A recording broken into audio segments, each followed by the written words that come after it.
history mini lesson. We are going to be looking at the wonderful Wizard of Oz today as a lens to look through basically the worlds of populism, and then it kind of translate that onto, even though it's not directly related, the later cultural force of progressivism. Okay, so what we're going to be doing basically in this mini lesson is, first of all, I want to make sure that you know straight up, please, make sure I will tell you at a certain point to not watch if you have not yet done the Wizard of Oz activity, and then later we will get to the mini lesson itself, okay? But I'll make sure that when the time comes that I provide adequate, or at least appropriate, jumping links to the appropriate time, okay? What you're going to be doing first in this lesson is predicting what was populism, okay? Now, if you don't know what populism is yet, then I highly recommend that you pause the video right here. From this point, okay, if you've now figured out kind of from your activity and your warm-up there that populism has something to do with possibly farmers, it has something possibly to do with actions revolving perhaps around silver or something of that nature, you're on the right track. Okay, so first thing you need to do is you need to go watch this John Green video here. Okay, and again, I will provide that link to you. All you do is click on it. Okay, but I'm going to go ahead and I'm going to click this this box right here and kind of tease through it myself. So, populism. Okay, it says when Democrats took power in Washington, they faced rising pressure from rural voters in the South and West who had organized the Farmers Alliance. You might remember that one. Some savvy politicians responded quickly, and other ones don't. Okay, and that's how we get the populists. Okay, so we have the Knights. We've been discussing labor unions, right? So we have the Knights of Labor who are starting to become active. We have the Farmers Alliance. All of these different kind of groups are starting to become active around the country. Okay, so what happens? Okay, is that as it says right here, in a breakthrough election in 1890 in Kansas, the Farmers Alliance joined with the state Knights of Labor and created the People's Party, and that's how we get one of the first populist parties. Okay, so what they do. Okay, the populists are a third party in the U.S. electoral system. That's the first thing you should be aware of. Okay, so what makes understanding populism very difficult is that it is first of all rule based, but then also it kind of like operates within kind of both the parties, and that's what they kind of said here. An irrepressible conflict between capital and labor. So they called for a stronger state that would adopt new measures to protect ordinary Americans. Okay, so let's see here. Populists called for public ownership of railroad and telegraph systems. You might remember that from the Grange, okay, and also the Farmers Alliance. Let's see. Should be expanded. Let's see. Protection of land and natural resources from monopoly and foreign ownership. Federal income tax on the highest incomes, and looser monetary policy to help borrowers. Okay. Now, some historians still debate whether or not the silver movement was really popular or was part of the popular movement. Okay. But here, for our sakes, we're going to go ahead and toss that in. Okay. So let's see here. I'm going to go ahead and kind of scroll down. Okay, and so as the Populist Party starts to get organized from all these different kind of rural voters, okay, we see here in 1892 the larger meeting in St. Louis called for a national convention of the People's Party in Omaha to adopt a platform and choose candidates. Again, so we can actually see some, an actual populist party beginning to grow. Okay, and so then here, and I think this is probably, again, an important thing to mention here is inadequate currency. And this is a big thing for farmers, and this kind of brings up the whole like gold versus silver debate. If you're not familiar with this, okay, back in the 1890s there was a big debate on whether or not there should be coinage of silver as well as coinage of gold. Okay, now again, this is back at a time when the U.S. currency is based on gold. Okay, and so if that is the only way, okay, that you can accept currency, then obviously gold is very important. Okay, and so they talk down here. Meaning, okay, that the amount of precious metal in a silver dollar weighed 15 times as much as that in a gold dollar, a reflection of the relative value of gold and silver at the time. Free and unlimited coinage, and this is something that the populists definitely wanted, simply meant that owners of precious metal could have any quantity of their gold and silver coin free, except for a nominal fee to cover costs. Okay, so why is this such a big deal? Well, when you are basing, okay, at this time, what was done certain points. Okay, it says here, the nation's money supply in the late 19th century lacked the flexibility to go along with the expanding economy. If all you can use is gold, then that's highly constrictive on your ability to get things done in the economy. Okay, and so what the populace wanted was also a free and unlimited coinage of silver to go along with that. Okay, and that because that would simply open up a huge amount of money supply for them to be able to buy things or sell things with silver, really without too much of a fee. Okay, and so down here, okay, basically what we start to see is that this whole debate between populists and also the rest of the country, they were called silverites versus gold bugs, as to whether or not gold should be coined or there should be silver coined alongside that. And really, that's kind of like the big tussle and tease that happens between the different parties at this time. So what we're going to do, okay, now is I'm going to take some time and I'm going to tie the Wizard of Oz into elements of populism. Okay, again, pause the video if you have not yet done the Wizard of Oz and populism yet. And so what are we going to do here? Well, we're basically going to tie all the things from the Wizard of Oz into populism. So if you did not realize that the Wizard of Oz is a populist story, there's a pretty good consensus, I would say. Still, again, very debated between scholars and in the academia as to whether or not Frank Baum, who is the author of the original book, The Wizard of Oz, was really writing about populism. But for our sakes here, even if it's not the case that he wasn't doing that, this movie and the book also provides a really good avenue to talk about, at least use The Wizard of Oz as a metaphor to explore populism. Okay, so what do all these things stand for? Well, you need to understand that this is an allegory. Okay, the Wizard of Oz, in this story, all the characters stand for something. Okay, so let's see who all these people are. Alrighty, so the Scarecrow. Okay, these guys, and I'm going to make sure I zoom in my screen here so you guys can actually see. Okay. Let's see here. Let's just do, yep, right here. I think that'll be easiest. Okay, so who does the Scarecrow stand for? Well, the Scarecrow stands for all the farmers in the U.S. who don't have a brain, okay, which is the one thing that that he was missing, okay, and that he hopefully got by the end. The land of Oz is the United States, okay. The Wizard, okay, is the president of the U.S., okay, and supposedly has power, but actually has none. Okay, remember the scene with the curtain?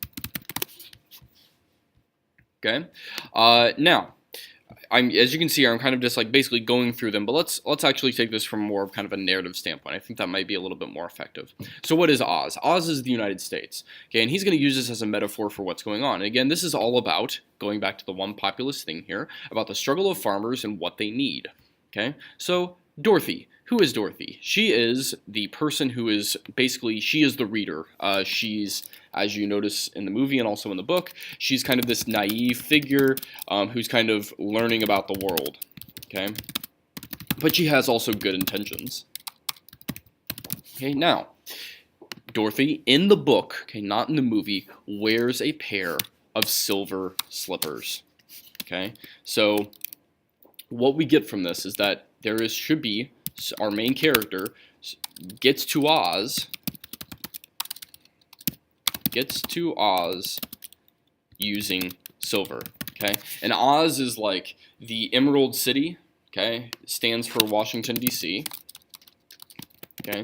But Oz is like the ultimate get to, okay? And if our characters can get to Oz, then they can go home and everything can be happy, okay? And again, how she's going to do that is with a pair of silver slippers, which is really important.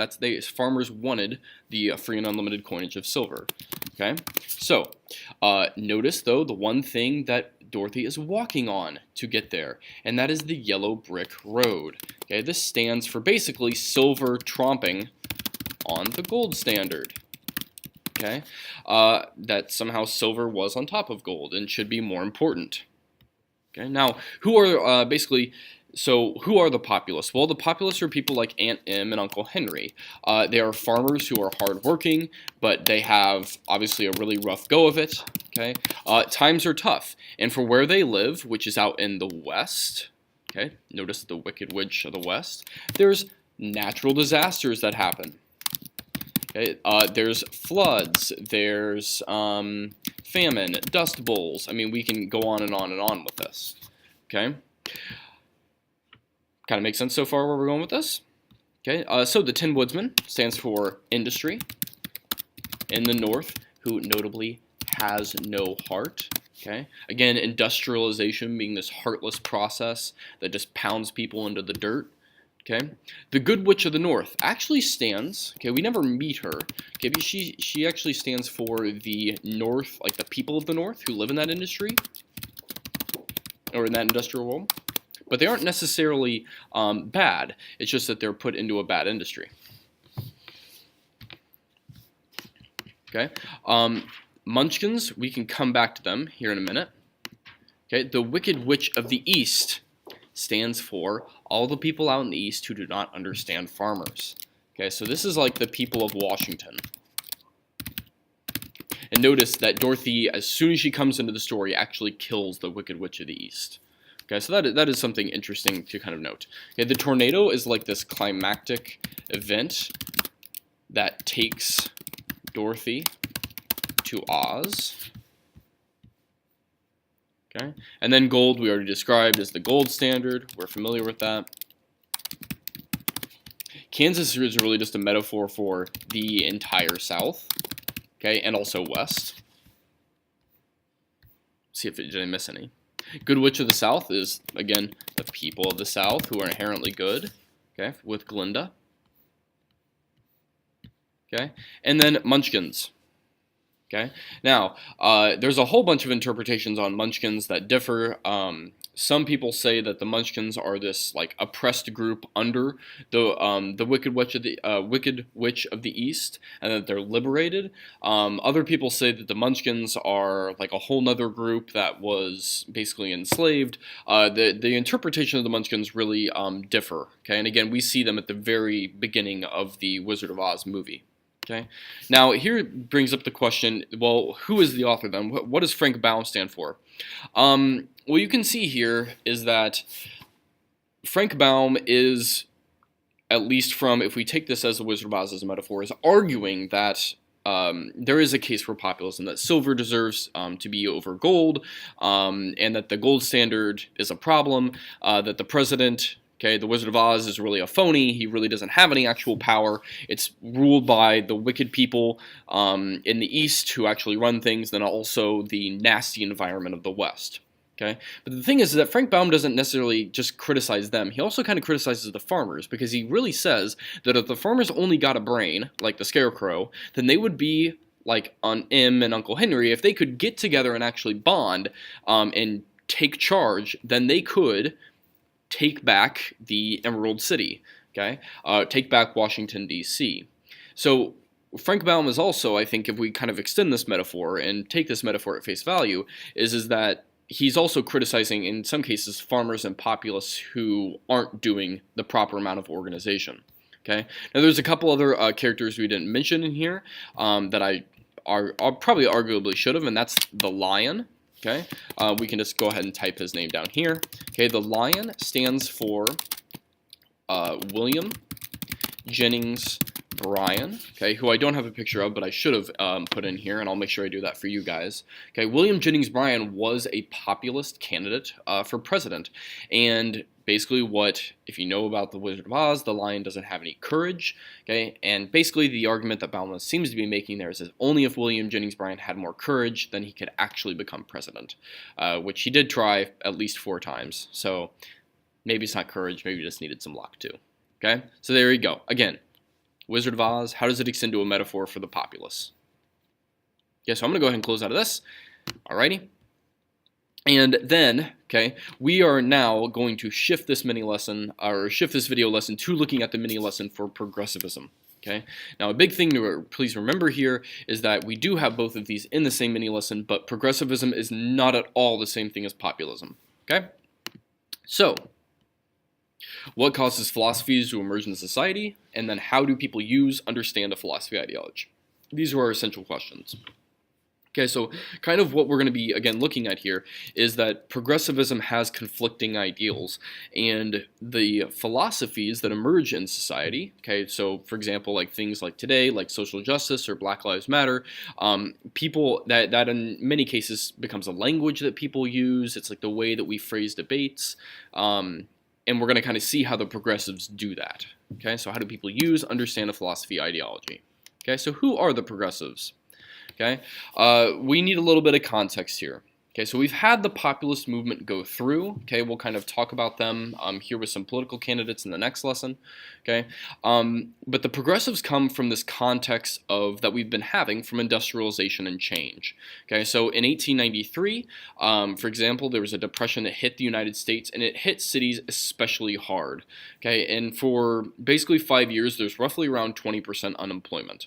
Okay, and so in the 1890s, then all the way up through really up until the 1920s, progressives are going to run, or at least progressivism is going to be the big cultural force in society, kind of like taking over from Victorianism. Okay, and so who are the progressives? Well, they live in this also environment where oligarchs, and we've been talking about industrialization and trusts, they are becoming increasingly powerful, unregulated. Okay, again, child labor, assembly lines, Taylorism, all those things we've been talking about.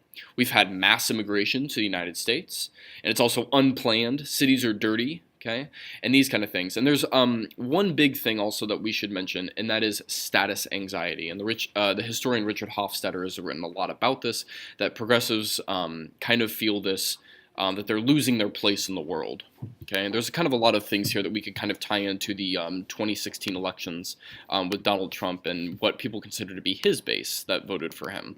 Okay, so what is progressivism, and who are the progressives?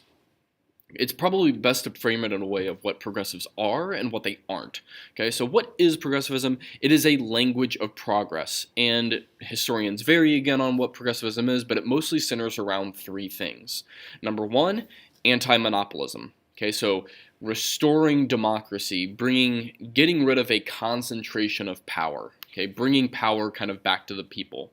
Okay, the second thing is social bonds, making sure that society had a lot of support built into it, that immigrants could find a place in the world, that the links between human beings, whether that's through religion or other kind of forces like that, were becoming stronger.